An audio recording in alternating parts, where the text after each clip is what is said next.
el ejercicio 3 del ejercitario 10.1 dice: una planta de potencia de vapor que opera un ciclo Rankine regenerativo tiene una salida de potencia de 100 megavatios. El vapor entra a la turbina de alta presión a 8 megapascal y 500 grados centígrados. La salida de potencia de esta planta, 100 megavatios. Entra a la turbina de alta presión a 8 megapascal y 500 grados centígrados.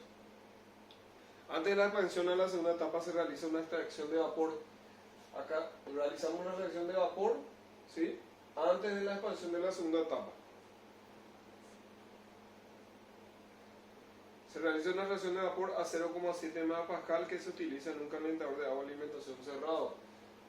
Se realiza una reacción entonces a 0,7 megapascal, o sea que la expansión de la primera etapa es a 0,7 para nuestro calentador cerrado de agua de alimentación. A la salida del calentador de agua de alimentación, la línea de baja presión, que sería esta, ¿sí?, tenemos líquido saturado, y en la línea de alta presión, que sería esta línea, tenemos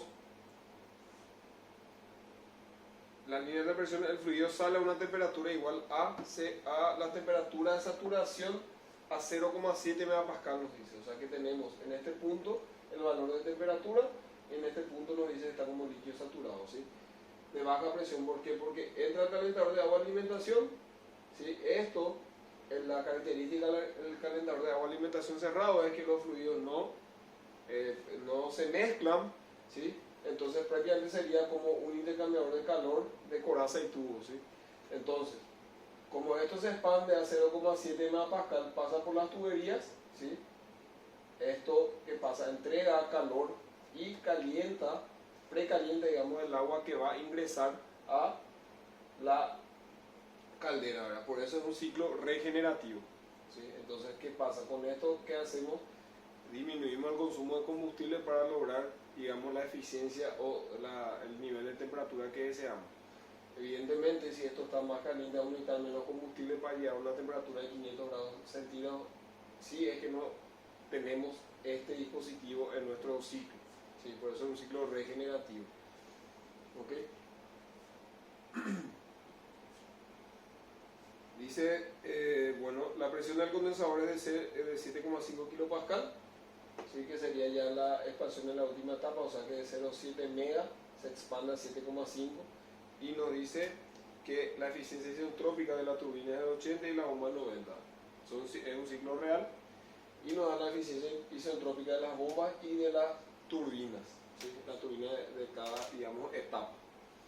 Entonces, lo primero que hacemos es analizar qué tipo de ciclo Rankine es. Este es un ciclo real, regenerativo, con un calentador de agua de alimentación cerrado.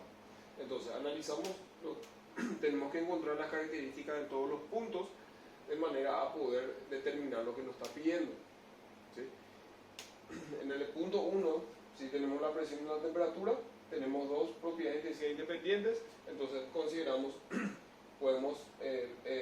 comparar. Consideramos que está saturado y comparamos acá.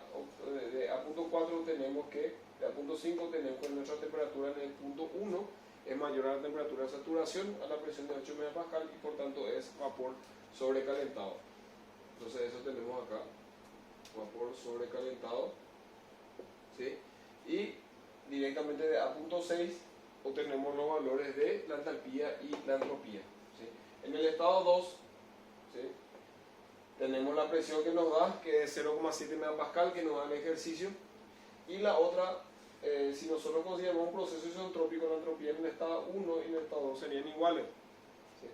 Entonces, con esos dos valores nosotros podemos obtener una entalpía ideal, que sería una entalpía para un proceso isentrópico, ¿sí?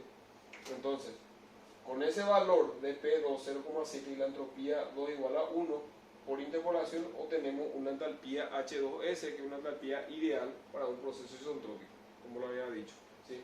Entonces, si tenemos el rendimiento isentrópico de la turbina, sabemos que el rendimiento isentrópico de la turbina, ¿qué es igual a la variación o el trabajo real sobre el trabajo isentrópico, ¿sí?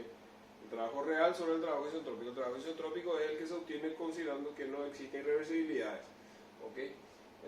proceso ideal. Si si analizamos, digamos, energéticamente la turbina, sabemos que esa entalpía, o sea, el trabajo que produce mi turbina, o sea, el dispositivo de flujo estable, directamente es igual a la variación de entalpía.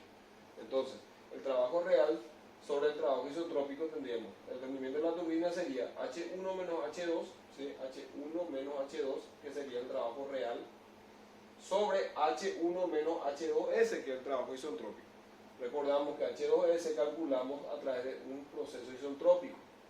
Como tenemos H2S, tenemos H1 calculado, podemos sacar H2 ya que el rendimiento de la turbina es flat.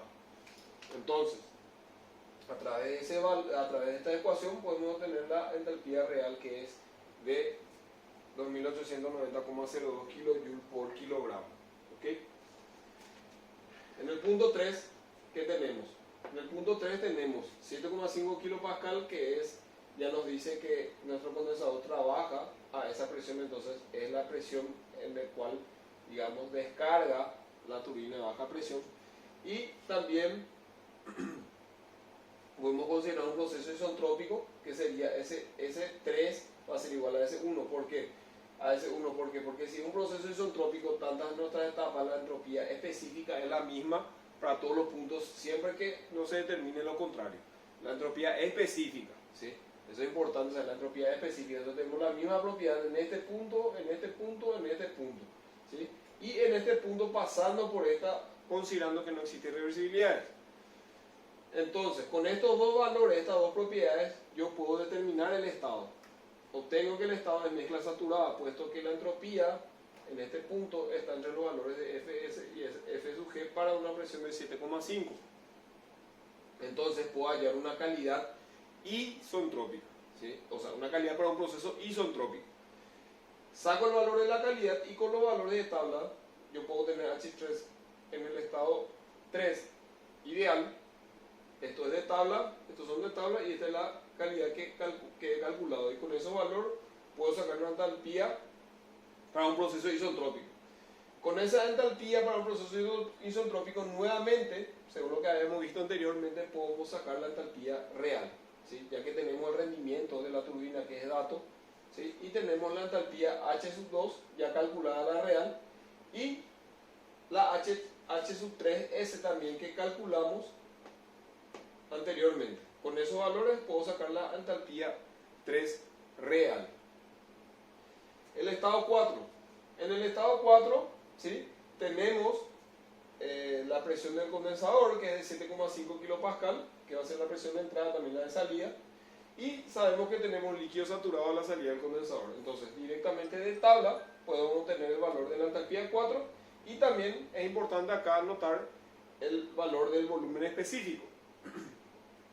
¿De qué nos sirve este volumen específico? ¿Por qué? Porque nosotros posteriormente analizamos una bomba.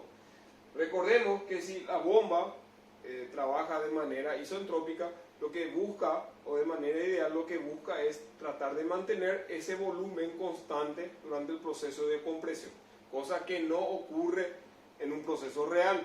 Entonces, para el estado 5, ¿yo qué tengo de dato? De dato yo sé que mi turbina tiene que levantar la presión a la presión de la caldera. La presión de la caldera es de 8 MPa.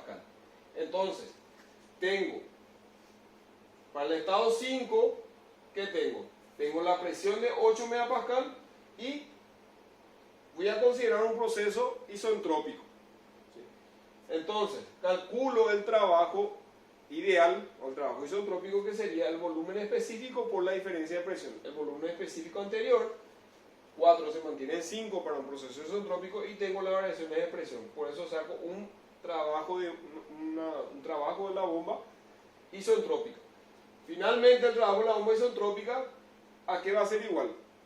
También va a ser igual a la diferencia de entalpía, solo que esta entalpía H5 es isotrópica. Entonces la entalpía isotrópica va a ser el trabajo de la bomba más la entalpía de entrada. Saco un valor, una entalpía 5 para un proceso isotrópico. Haciendo uso del rendimiento de la bomba, que es el trabajo isotrópico sobre el trabajo real, ¿verdad? Y eso de la mano a las ecuaciones que gobiernan el proceso de una bomba, que un dispositivo flujo estable directamente es igual a la variación de entalpía, podemos obtener la entalpía 5 real, ¿sí? Porque la 5 isotrópica ya lo obtuvimos y H4 ya hemos calculado. El rendimiento de la bomba es dato y con eso podemos sacar la entalpía en el punto 5 real. Para el punto 6, a nosotros nos condiciona el ejercicio que tenemos en el punto 6 tenemos una temperatura del fluido igual a la temperatura de saturación a 0,7 megapascal. Entonces directamente de tabla podemos sacar el valor que nos está dando de temperatura, y la otra propiedad es la presión, que también ya lo sabemos, que es la presión de entrada a la caldera. Con estos dos datos obtenemos que estamos en la zona de líquido comprimido. ¿Por qué? Porque nuestra presión de saturación, nuestra presión para esta temperatura es mayor a la de saturación, por tanto tenemos líquido comprimido, o en este caso, como estamos hablando, la temperatura sub 6 es menor a la de saturación, entonces tenemos líquido comprimido. Acá tenemos que realizar una triple interpolación. Entonces lo que hacemos es, como tenemos tabulado en A.7, entonces nosotros tenemos para una temperatura, para 5 megapascal, interpolamos entre temperatura y entalpía y hallamos una entalpía para 5 megapascal. Lo mismo hallamos entre el rango de temperatura, ya que tenemos temperatura así, hallamos una entalpía para 10 megapascal. Y en una tercera interpolación hallamos entre las distintas entalpías, tenemos 5, 8 la que queremos calcular y 10 megapascal. Entalpía 5, que es la que calculamos inicialmente, la entalpía 10, que calculamos en la segunda interpolación, y ahí hallamos la entalpía 8. Entonces, la entalpía para 8 megapascal, que es en el punto 6. Entonces la entalpía en el punto 6 es de 701,623 kilogramos.